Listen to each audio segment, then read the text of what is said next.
Hey, Samir, I was thinking the other day about how science has its own kind of denominations, you know?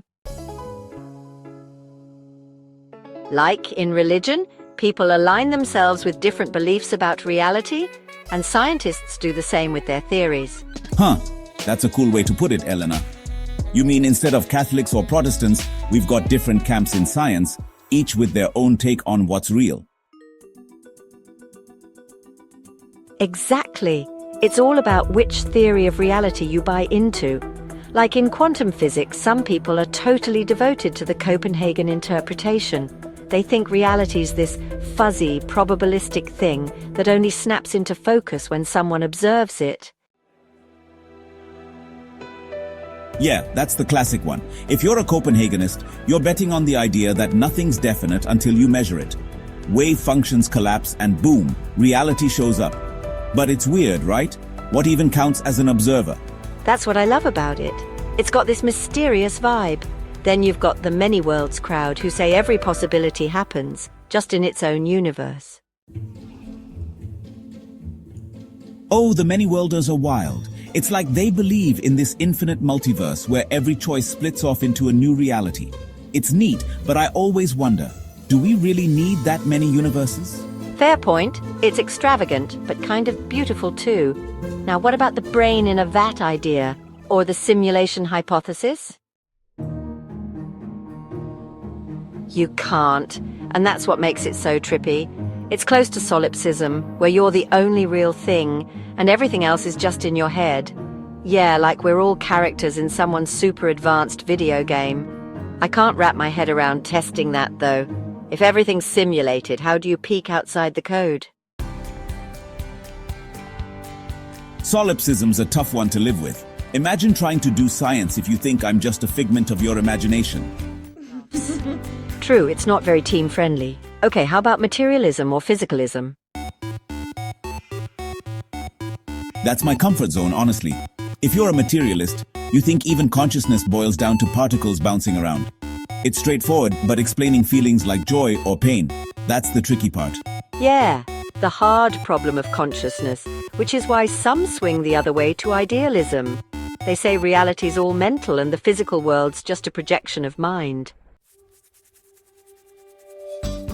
That's a stretch for me. I mean, I can measure a rock. How's that just a thought? It's definitely a leap, but it's got fans, especially with quantum weirdness hinting at consciousness maybe mattering. Speaking of weird, what's your take on the holographic principle? Oh, that's a cool one. Holographers think our three-dimensional worlds encoded on a two-dimensional surface, like a cosmic hologram. It's got roots in black hole physics. Super mathematical, not just sci-fi.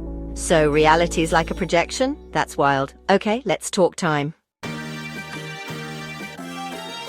Yep, that's straight out of relativity. Time's just another dimension. Everything's already there, like a movie reel. But it messes with free will, doesn't it? Totally. If the future's set, what's the point of choosing? Then there's presentism, where only now is real. Past's gone, future's not here. That feels right day to day, but physics doesn't love it. Relativity says everyone's now is different. Good old physics, ruining our instincts. Like math being the real deal, and our messy world's a knockoff? Some physicists vibe with that. Math as the ultimate truth. Yeah, it's got that pristine appeal. That's out there. If you're a panpsychist, you're saying the universe is alive, sort of. Hard to prove, though. True, but it's a poetic fix for the mind-body split. Right. It's like reality depends on who's looking. No absolute state, just relationships between things or observers. Sounds almost zen, everything's connected. Now, the Boltzmann brain idea is a bit freaky. Yeah, it's this thought that in an infinite universe, a conscious brain could just fluctuate into existence with fake memories. But our world's too orderly for that, I'd say. That's the ultimate mind bender. No way to test it, but it's fun to chew on. Am I dreaming you right now? Laughs. Maybe. I think so. Keeps us sharp, forces us to question stuff. Even the crazy ideas spark something new. Agreed. It's like a big debate club. Everyone's got their angle and it pushes us forward. Maybe one day we'll merge a few, find some common ground. That'd be nice. A little unity among the denominations. Until then, I'm happy just tossing these around with you. Same here. Keeps things interesting.